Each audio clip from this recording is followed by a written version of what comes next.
আপনার যদি এই ডেট অফ বার্থ গুলোতে আপনার জন্ম হয়ে থাকে, যেটা স্ক্রিনে রয়েছে, তাহলে এই ভিডিওটা আপনার জন্য। আপনি প্রচন্ড পরিমাণে আপনার রিলেশনশিপে অনেক কিছু করছেন, অনেক কিছু দিচ্ছেন, অনেক এফোর্ট দিচ্ছেন, কিন্তু সেই হিসেব মতো আপনি কিছু পাচ্ছেন না।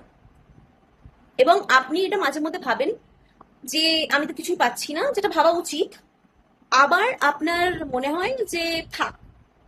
কিন্তু বিষয়টা হলো যে যেই জিনিসগুলো অ্যাকচুয়ালি আপনাকে খুশি করে, সেগুলো সে করে কিনা সেটা একটু নোটিস করুন, সেটা একটু দেখুন, চেষ্টা করুন। যদি দেখেন যে না, আপনি সেগুলো পাচ্ছেন না, তাহলে আমি বলবো যে আপনি আপনারা কথা বলুন।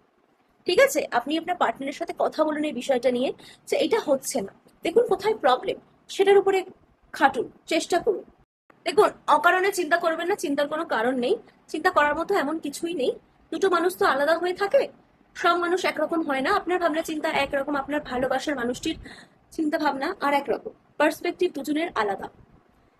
দুটো মানুষ যখন এক জায়গায় আসে তখন অনেক কিছু মানিয়ে গুছিয়ে নিতে হয়, তো সেটা করতে হবে। কিন্তু সবসময় আপনি মানাবেন সেটাও কিন্তু হবে না। তো কথা বলুন, দেখবেন এই প্রবলেমগুলো কিন্তু মিটে যাচ্ছে অনেক তাড়াতাড়ি। আপনার লাইফে কিন্তু এই যে সমস্যাগুলো আছে, প্রবলেমগুলো আছে, ব্যালেন্স হচ্ছে না সিচুয়েশন, এগুলো কিন্তু ব্যালেন্স হয়ে যাবে এবং সিচুয়েশন যথেষ্ট ঠিক হবে এবং আপনারা ভালোও থাকবেন। ভিডিওটিকে লাইক করবেন অবশ্যই, লাইক, শেয়ার এবং ক্লেম করতে একদম ভুলবেন না।